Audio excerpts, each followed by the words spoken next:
We feel that, look, yes, the easiest thing to do is to go to IMF and collect money, but it would come with so much conditionality, and that we'd lose control as a nation of our destiny. What we need to do is, and which is what we're doing as a nation, we're taking our pain ourselves.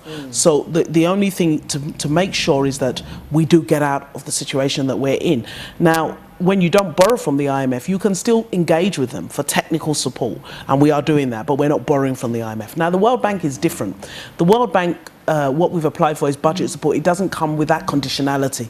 It's just low-cost loans. So other countries too have accessed it, and it's something that we are entitled to, and it's cheap money relative to the commercial windows. So we're going to take full advantage of it.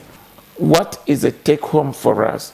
Flexibility of the exchange rate has to be anchored within the framework of the general macroeconomic reforms against other economic reforms. If we put the entire suite of macroeconomic policies right, there's no reason why we would not restart growth, and you would see that reflected in the global sub-Saharan African figure.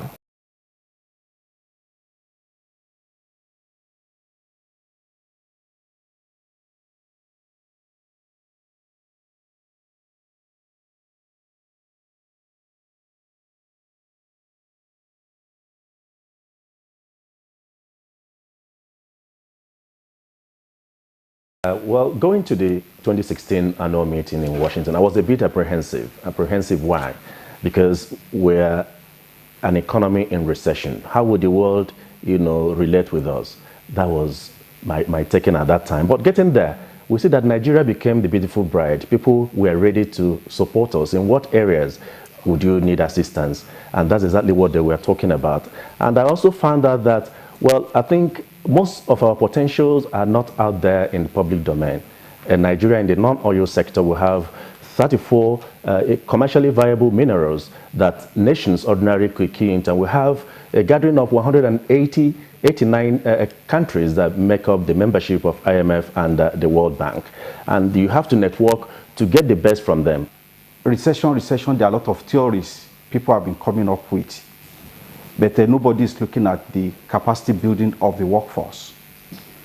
That, I believe, if we're able to put everything in order and ensure we train our people the way it's supposed to be done, sincerely speaking, we have more than enough to get out of this recession in a very, very short while.